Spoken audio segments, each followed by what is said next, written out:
if you have an investor Mm-hmm. that is like, we are going to grow top line and top line matters. And I'll tell you, there are a lot of businesses Yeah. where the top line is what they care about, right? I mean, you hear about businesses in the market all the time who are, still in the red. Shark Tank business. They're like, we did $3 million revenue. What was your bottom line? Oh, we're burning cash at a whatever rate. And you're like, what the? Right. So my point is that, like, if you do have an investor who's like, don't care, just go out and sell no matter what it takes, and then we'll retrofit this. Great. Do you have a brilliant product idea but don't know where to start to get it made? Or are you looking to level up your product but afraid to take it overseas? If so, you're in the right place. Hi, I'm Jackie. And I'm Erin, and we are The Sourcing Gals, your trusted guides to everything you need to know about sourcing, manufacturing, and scaling your product overseas. Whether you are just starting out or you've been making your own product for a while, we are here to help women source products overseas without the overwhelm. In each episode, we'll share insider tips, actionable strategies, and inspiring stories to help you source more effectively, save time, and boost your profits. Duh! We know how hard it can be to juggle the ins and outs of product development, but don't worry, we've got your back. So grab a cup of coffee, get comfy, and let's dive into how you can grow your business, make more money, and turn your products into profit. Welcome to The Sourcing Gals. Now let's get started. High five. Hi.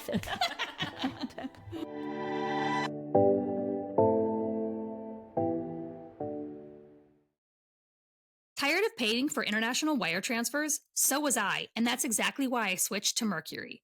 With Mercury, I never worry about fees for domestic or USD international wires.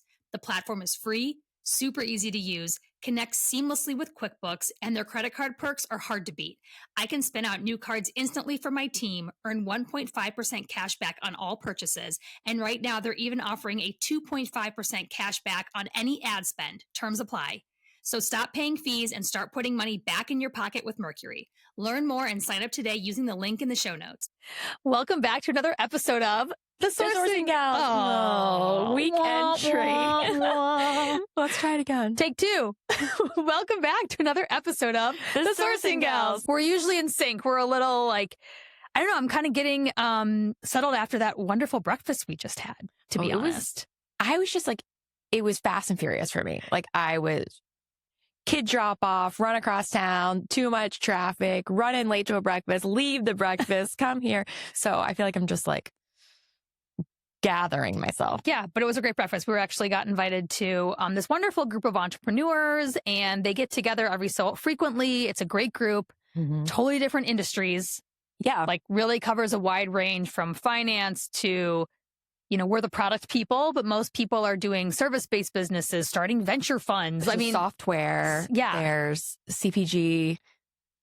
Lots of things. Yeah. So anyways, we're here now to talk, though, about why your product is selling, but you're maybe not making any real money from it. Right. If your bottom line is like womp womp, but you're sold out, that's a problem. Yeah. And to be honest, like this was my first full year in business. And I can say that was a little bit of my story, to be very frank. And it wasn't a product margin. It was all the other things that go into running a business, right? That there's just that startup piece that you have to determine what investments to make or not make. But obviously, we're going to talk about the product piece first, right? Because we do see a lot of founders that are driving top line revenue. Sure. But then they go into their actual bank account or even on that Shopify and on the back end of it when they're looking at their true profitability and they're scratching their head a bit. Right. Right. So we'll talk about that from a product standpoint. And then I also have a book recommendation. Oh, I love this. All right.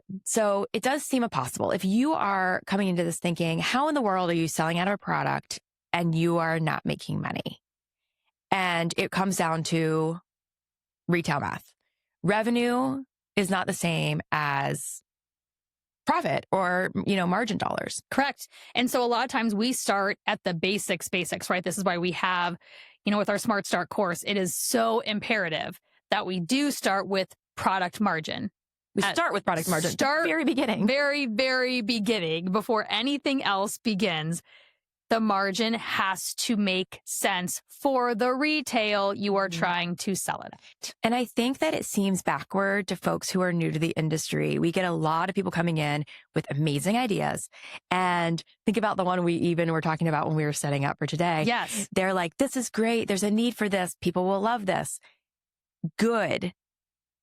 Does the cost that you're able to sell it at and the cost you're able to get it at, does it make sense? Yeah. Is it actually going to produce a viable business? Now, the asterisk to this, and we talk about this a lot, is we also understand your first production run versus your second versus your fifth versus your 15th is going to cost you, or hopefully will cost you, a different amount because your volume will be growing. Sure. Yeah. Startup life, like your first year in, some of this is kind of all a moot point, but if you start with your margins in a good spot and know that you're able to get there at your second or third run, then you can work into it.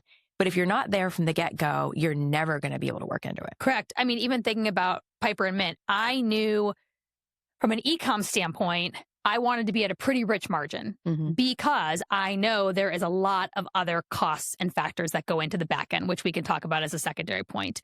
But I also knew that when I got to retail, my volume would be so much more high, right? So much higher of units that my current e-com cost, I'll just say as it is, does not make sense for retail. Right. In the volumes I was buying it. But I said, well, if I'm going to retail, it's because I'm at different volume levels. So I knew the economics of my future goals. And I knew that my fabric cost comes down by dollars. I knew my cup make came down by dollars. And that was exactly, I needed to shave $4 off to be able to sell. To be able to sell at wholesale and actually make the margins work, right? So again, it was okay to have one set of framework for my e-commerce, how I was going to launch, but I already knew my end goal, what that was, and that was going to be a different set of economics. And I had worked through it proactively. Absolutely. So let's jump into the nitty gritty. We'll talk product first. When we talk to people about, revenue being exciting, but margins really where the dollars are made. Revenue, we're talking about the price that you're selling it at to your customer versus the price that you pay to get it in your warehouse and get it shipped to the customer. Correct. And I think a lot of times it's very easy to just look at the price you're paying to your factory. Right. And sometimes that's the FOB price. And that's like, wait a minute, you got to pay the duties and the freight and the tariffs potentially to fully bring it into the country and to your doorstep. So and the cost to handle it here. Correct. To pack it out to the customer. Oh, correct. The packaging, it goes into the customer. Shipping, if that's not accounted for in your sales cost. And so really that true all in, when it goes to your customer, what is it costing you?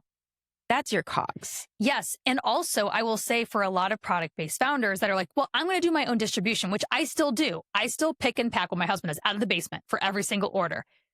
But the minute I need to start outsourcing that, there will be a raw cost. Oh, yeah. Right? So I always tell product-based founders, bake in for a pick pack fee. Talk to a 3PL, which is a third-party logistics company, a distribution center that does e-commerce orders, and even just go into Claude or chat and ask them. Like there's kind of a range, a pretty typical range. Now California might be more expensive because cost of labor is higher than the other sides of the country, but there is a cost that you need to factor in, even if you're doing it yourself now. Sure. When I had the home decor business, I did that as well because I knew that I didn't want to be pick packing my orders forever.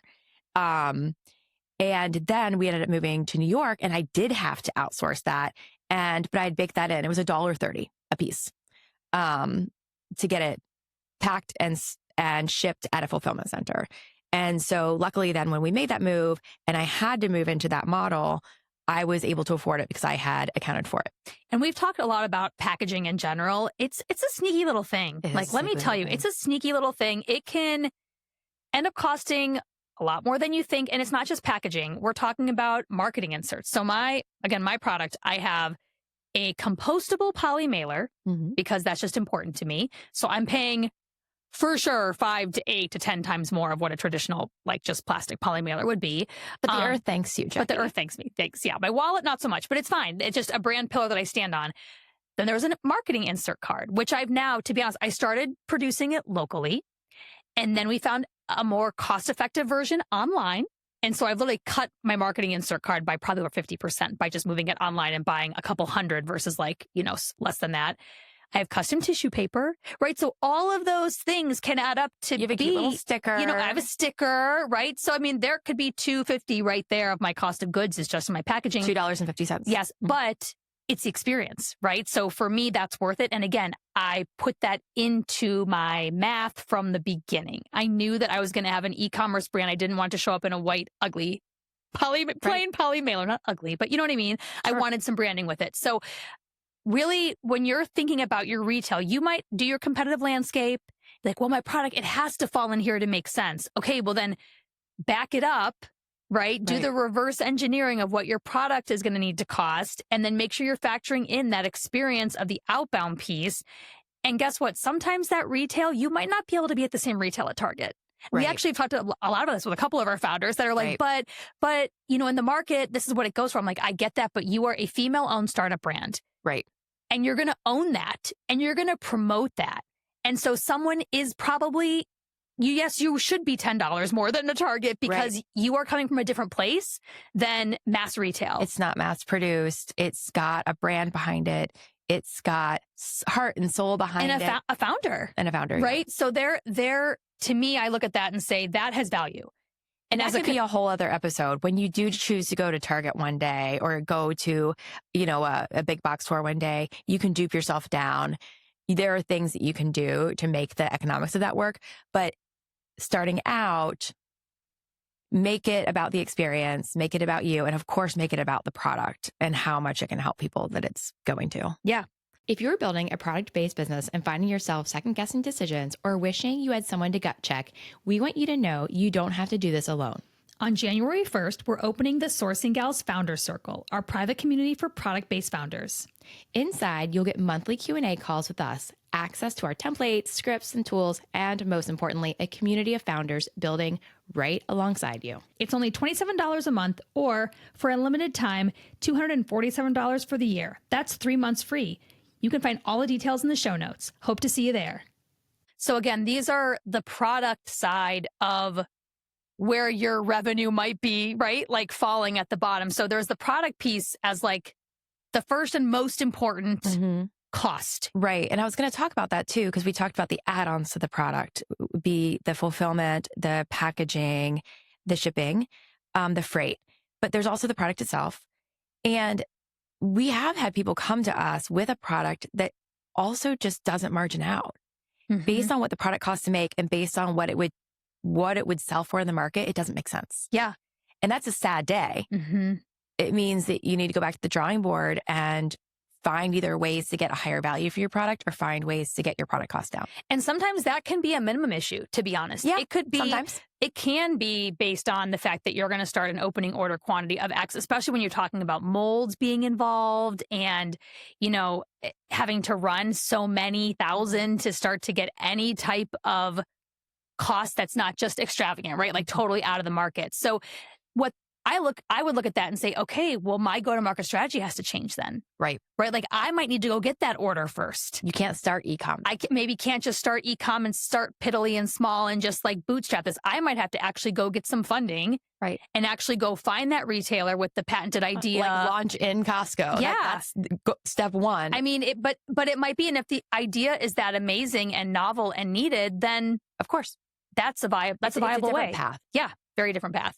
But so I think sometimes you got to discern between what is causing that, not like, why is it not working? I guess, like, let's talk about what would be some reasons in your mind that a product like just literally can't cost out.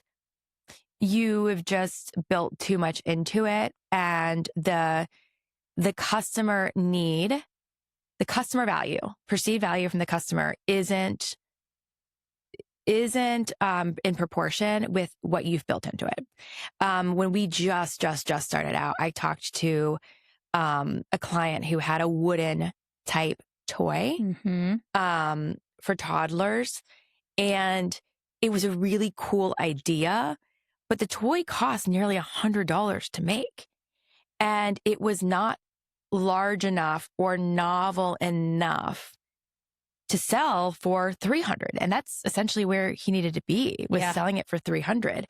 And so, maybe you buy a $300, like sleep system because you're desperate and you need sleep when you have an infant, but a $300 toy, probably not. Yeah. So really it just needed to be kind of, duped down. It needed to be like diffused to keep the idea, but maybe done in a plastic or maybe done in a bamboo and overseas. And all of these things kind of had to change to make the economics work. And at the end of the day, it just like wasn't concessions that the founder was willing to make. So it probably didn't go. Correct. So that's where I think we sometimes have that founder hat on so tight. And sometimes that's okay too. I'm not poo-pooing that, but I always remind our founders, like, put that customer hat on. Like, what is the value that they truly need? I know we want to do a grandiose and we want to surprise and delight and go over and above, right? And, but what is the actual need? And if you're truly servicing a problem, well, then let's find, it's better to have your problem out there maybe differently than what you thought. Sure. Than not have it out there at all. Right. So that's where some of those non-negotiables versus negotiables come into play. Right. And so it really comes down to when the product is not margining out for what you need to sell it at. What are the non-negotiables? What problem does it solve? What do you want it to have versus not have? And if none of those things are willing to budge, it's probably a non-starter.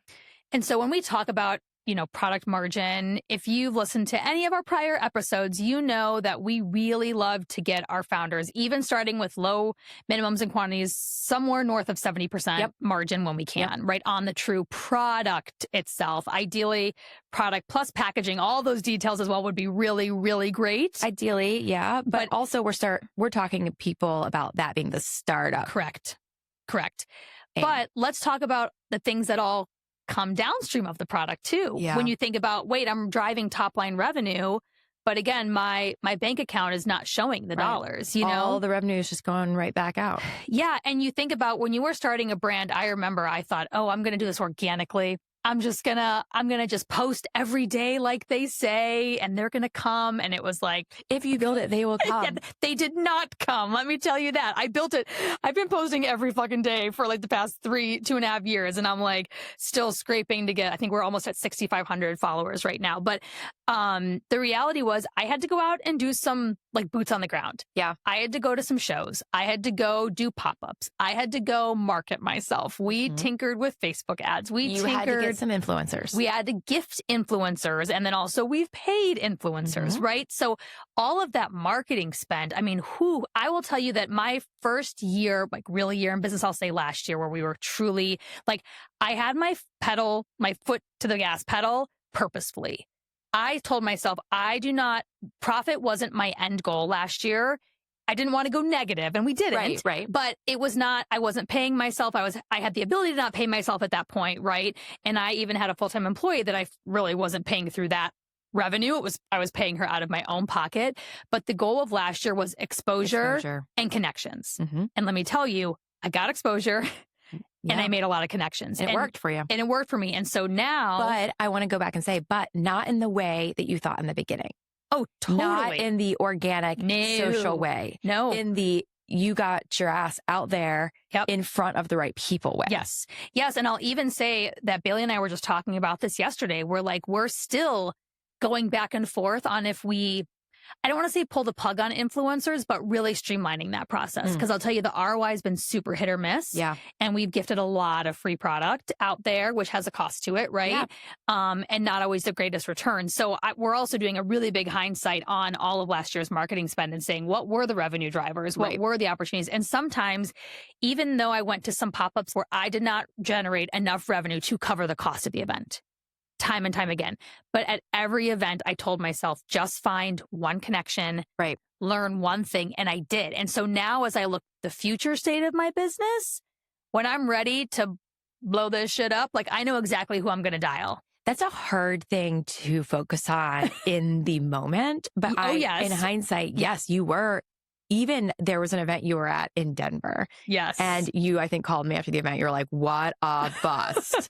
But then like a connection was made there, which opened up a door over here, which really ended up being valuable. Or actually, maybe it's the LA one I'm talking about. That's okay. But in the moment, you were just kind of bummed. Oh yeah. I was like, I just spent $3,000-$4,000 between flight, hotel, pop-up booth fee to generate $600 of sales. Yeah. And also was learning. Every time I went, I learned something different. But my point is, it cost money. It costs money. And so you have to understand what is your threshold. If you are someone that in year one has to take home revenue for yourself, then you're going to have to get creative. And there are events and there are opportunities that don't cost you, by the way. But you might have to work a little harder to find those. You might have to barter and negotiate a little bit. And like you said, boots on the ground, like get out there, shout your name from the rooftops, meet new people, always have a card on you. Like there are ways.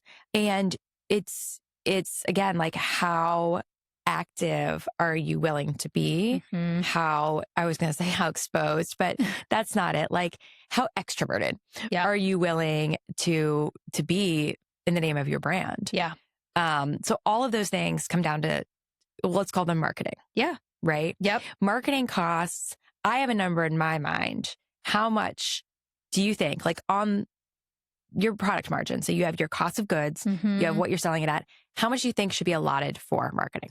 Ooh, that's a really good question. And again, I think it depends on what phase of business you're in and what the reality of your take home should be. But I'm just thinking like at my product at a 70%, 80% margin rate, I think if I could somehow cap marketing around like 20, 25% on top of that, like, ooh, I'd be in a sweet spot to like drop some profit. Now, that doesn't mean I'm dropping 50% profit either necessarily, No, but it could, that would be like probably a really nice number to run a growing profitable business with while still investing in that exposure piece. Yes, exactly. So you were right in the neighborhood of where I was going to say you should be sub 30. And obviously this depends on your cost of goods too. If your cost of goods is pretty high and that margin's low, you're going to need your marketing dollars to be lower. But I think that for a brand new starting out first year brand, mid 20s is probably what you should budget. Yeah. You might go a little bit over, but I think it's very helpful because that's one thing I didn't do with my brand is I didn't budget any marketing dollars. Yes. Yeah. And because nobody told me, I was like, okay, so maybe a couple dollars on each product. Well, because you had a following online. And I did have a following online, and that was your organic. Yes. Right in your head. Like, hey, I'm going to sell to my following online. Yep. And you did, but you realized then, oh, wait, I need more than just this. Just this. Right. I'll also say that marketing budget can change if you start now as a percent to total, it might still not change. But as you start to see wins and you want to increase that spend in one avenue or another, like, again, if it's a positive ROI, then like go with it. Now, hopefully, if that's a positive ROI, your sales are going up. So again, your percent to total might still be about that same. I think the reason I bring up the percentage, and we might be getting a little too granular here, but it's more so that when you are budgeting from the get-go, you kind of have somewhere to be before you see the return, because it's going to be a little bit before you start seeing what's working, but you can't just like, go all in before that moment, because then you're not going to have any money. Totally. So I would say, budget under 30. And then once you see what's working, you can move that budget around to the areas it's working for you best. And I would say the only caveat to this would be if you have an investor that is like, we are going to grow top line, and top line matters. And they'll tell you there are a lot of businesses where the top line is what they care about, right? I mean, you hear about businesses in the market all the time who are, still in the red. Shark Tank business. They're like, oh, we did $3 million in revenue. What was your bottom line? Oh, we're burning cash at a whatever rate. And you're like, what the? Right. So my point is that like, if you do have an investor who's like, don't care, just go out and sell no matter what it takes, and then we'll retrofit this. Great. If you're bootstrapping, that's not the case. you. If you're bootstrapping, that's not the case. Correct. So speaking of this, you said you had a book. Let's talk about what this recommendation was. Okay. So it's called Profit First. Oh, yes. See, I need to read this. And it's really about doing your budgeting and earmarking your profit from the get-go and setting it aside, because you won't spend what you don't have, kind of. So if you set aside your profit and you have a slush fund for spending on marketing or spending on office supplies or photography or what have you, you're going to work within that budget. Correct. You're not just going to spend through all your profit. I love that. So it's a great book. And I mean, revenue is exciting. Growth is super exciting. Yeah. But at the end of the day, if you don't have any margin to take home, how are you going to keep going forward? Get investors. Get investors that don't give a shit. No, just kidding. Because when you do that, you're giving away your shares. Oh, yeah. You're giving away your business. It really is. And trust me, investors care a lot about the bottom line. I just said that because I feel like these are tech and other companies where it's like top line revenue at all costs. And they will dump thousands and tens of thousands into Facebook ads. And it's okay if they have a 1 or 2 times ROAS, you know? Sure. Absolutely. But when it comes to bootstrapping, when it comes to growing a healthy, solid foundation for your product-based business, believe us, like do the budgeting for your cost of goods sold, do the budgeting for your marketing, do the budgeting for your packaging and your freight. And if you come out roses, you have runway. Yeah. And let me remind everybody that as a product-based business, you have to have money to buy more products. So there's also that like very big elephant in the room. That's a huge, huge spot that a lot of product-based founders find themselves in. They buy their initial order, they sell through it all, and then they actually don't have enough money to place that follow-up order. Yeah. So think about that in your budgeting, right? Like think about how much profit would you have to take home for a reorder? And ideally, if there's a little bit left over for yourself at some point, right? So do the math, and this is where I think I have been I still love my chat because it just knows me really well. Claude's still getting to know me. So I am building dashboards and really cool things out of Claude. So I'm proud of myself for doing that. But I will say that this morning, even I'm working on some real estate. We have a couple real estate investments and I'm looking to kind of expand our portfolio. And so I was just having a full-on financial conversation with chat this morning about like, here's what we have this is what we have, how do we do? And my point of saying that is like, go into chat or Claude and start giving it the business economics of what you have. Like, here's my I run a product-based business. Here's what my cost is. Here's what my retail is. I'm assuming this much for marketing. I'm thinking about growing my business by 20% next year. Can you help me project what my reorder would need to be and how much? Perfect way to use it. You don't have to think through all that on your own. Like you do not, and you don't need to go hire a CFO either right now for it, but use these tools that you have, use AI, and it will build you a whole freaking financial model. It's great. And especially as like, if you're a solo founder, just a sounding board to get these things out of your brain and get some back and forth dialogue about it is super valuable. Yeah. So again, I think building this from the get, those are all the important questions to ask, and then leverage that AI tool, knowing that, again, it's not just a one and done order for product-based, but you're not building a service-based business. You're building a product-based business that actually takes inventory. Yeah. That's a whole different, investment lift, which is why, again, we say those margins are so high. You have to have enough left over to keep reinvesting in your product and keep growing it. Right. So we talk a lot about the retail math behind this in our Smart Start course. If it's of interest to you, hop on and take a look at that. And it's very helpful for those first few conversations with yourself or with chat about like, is my idea viable? Correct. Well, I think that was a lot of information, a lot of content. Sorry, guys. Hopefully you're still awake and you're not like off in schnoozeville with us. But do you think people listen to us at like multiple speed? I think we talk really fast. Yeah, but I probably though still. Yeah. I mean, yeah. Let us know in the comments. Drop us a note. I always listen to things at like 1.35. That's me. I'm a 1.3er. Yeah. Yeah, but like Gary Vee at 1.3, he's like off to the races. If you ever listen to him, he talks so fast and so animated, but it's okay. It's like a little Disney cartoon sometimes when I listen to certain people on that speed. That's so funny. Well, we hope that your product is selling, but if it isn't, really just take some of the things that we said and do a small evaluation of your business. And we hope that this can help you get to a spot where not only you're building revenue, but you're building profit. Yep. Profit first, baby. All right. Well, we'll talk to you guys on the next episode of The Sourcing Gals.